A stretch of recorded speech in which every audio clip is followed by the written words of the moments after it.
నమస్తే, నేను మీ శ్రీజ. ప్రస్తుతం మనతో పాటు ప్రముఖ వేదిక ఆస్ట్రాలజర్ సురేష్ గారు ఉన్నారు. ఆయనతో మాట్లాడదాం.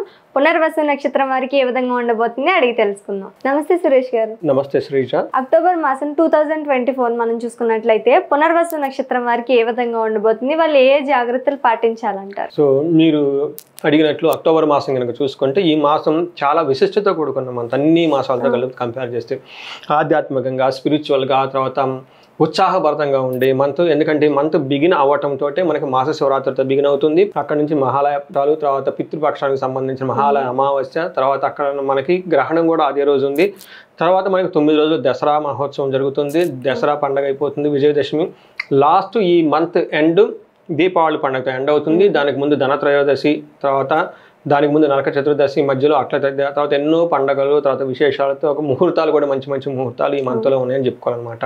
సో ఈ పునర్వసు నక్షత్రం వాళ్ళు కనుక చూసుకుంటే వీళ్ళకి కే అన్న అక్షరం వాళ్ళు, కో, హా, హి, ఈ అక్షరాలతో కలిగిన పేర్లు అందరూ కూడా మనకి పునర్వసు నక్షత్రానికి సంబంధించిన ఏ ఫలితం ఉంటుందో గోచార రీత్యా అదే ఫలితం వీళ్ళకి కూడా వస్తుందని చెప్పి శాస్త్రాలు చెప్పబడ్డాయి. ఈ నక్షత్రానికి అధిపతి గురువు.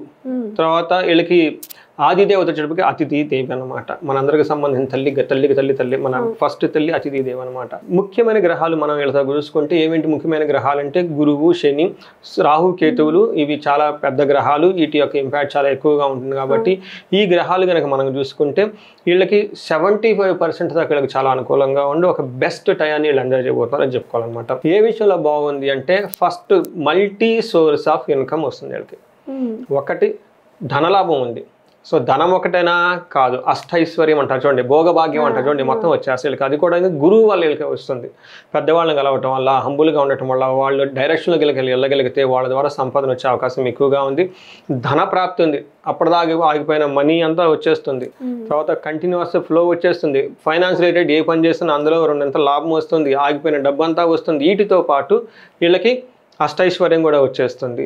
సో ఇవంతా కనుక చూస్తే వీళ్ళకి పునర్వసు వాళ్ళకి చాలా బాగుంది, చక్కగా ఉందని చెప్పుకోవాలి. అయితే ఒకే ఒక విషయం వీళ్ళు చాలా కేర్ఫుల్గా ఉండాలి.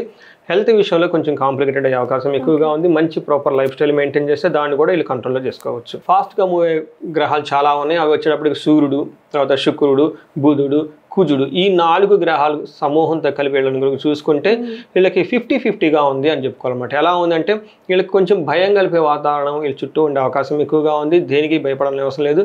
మృత్యుంజయ మంత్రాన్ని కానీ లేదంటే మహాన్యాసపు లేకుంటే మృత్యుంజయ హోమం కనుక చేసుకుంటే ఈ భయం, అనవసరమైన భయం పోతుంది. నెక్స్ట్ వీళ్ళకి గొడవలయ్యే అవకాశం ఎక్కువగా ఉంది. కాబట్టి ఇంటర్పర్సనల్ స్కిల్స్తో ముందుగానే యాంటిసిపేట్ చేసి కాంప్లికేటెడ్ సిచ్యువేషన్స్ లేదంటే రిలేషన్షిప్లో ఎక్కడైనా సెన్సిటివ్గా ఉంటే వాటిని ముందుగానే హ్యాండిల్ చేసి ప్లానెడ్గా మెయింటైన్ చేసుకుని ఆ టైంని స్కిప్ చేసుకోవడం అనేది చాలా ప్లానెడ్గా చేసుకోగలగాలి. నెక్స్ట్ వీళ్ళకి టఫ్ అయిన సిచ్యువేషన్లో వచ్చేసి ఎటు వెళ్ళాలి, ఏం చేయాలని అని సర్దిద్దుకునే ఒక బంధనం అంటారు. అంటే మానసికంగా కానీ ఫిజికల్గా కానీ వీళ్ళు ఎక్కడికో వెళ్ళాలి లేదంటే ఏదో చేయాలనుకుని ఏమీ చేయలేని నిస్సాయమైన స్థితిలో ఉంటారు.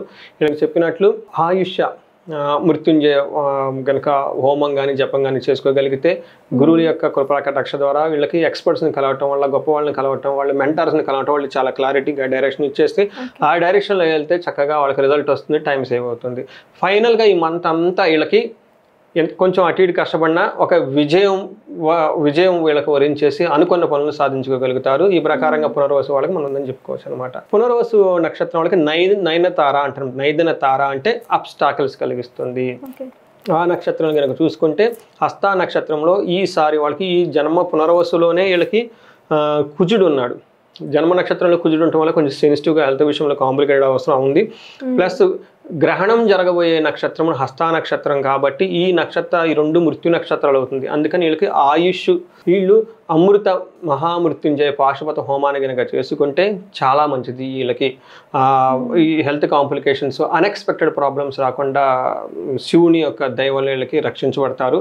ప్లస్ అంతేకాకుండా దేవీ నవరాత్రుల్లో కనుక వీళ్ళు చక్కగా కనుక పార్టిసిపేట్ చేస్తే ఇది కనుక ఏమైనా కనుక ఉంటే పోతుంది. ప్లస్ గ్రహణం టైంలో సూతకం ఉంది కాబట్టి గ్రహణానికి సంబంధించి కేర్ఫుల్గా వీళ్ళకి గ్రహణ స్థానం ముందు తర్వాత చేసి దానాలు కనుక చేసుకోగలిగితే ఆ సూతక ప్రభావం కూడా తగ్గిపోతుందని చెప్పేసి వీళ్ళకి స్పిరిచువల్గా ప్లస్ ఆధ్యాత్మికంగా వీళ్ళకి జ్యోతిష్ శాస్త్రంలో చాలా పరిహారాలు తెలియజేసుకున్నాం. కాబట్టి వాటిని పాటిస్తూ మిగతా ఇందాక చెప్పుకున్న మంచి ఫలితాన్ని వీళ్ళు అనుభవించాలని చెప్పేసి కోరుకుందాము. వీళ్ళకి అష్టైశ్వర్యాలు భోగభాగ్యాలు కలగాలని చెప్పేసి మనం కోరుకుందాం. Thank you sir. Thank you Sreeja. చూసారు కదా, మీకు కూడా ఏదైనా ఇండివిజువల్గా ప్రాబ్లమ్స్ ఉన్నా సార్ అపాయింట్మెంట్ కావాలి అనుకుంటే స్క్రీన్ మీద ఉన్న నెంబర్కి కాల్ చేయండి. ఈ వీడియోపై మీ అభిప్రాయాన్ని కామెంట్ చేయండి, సబ్స్క్రైబ్ చేయండి.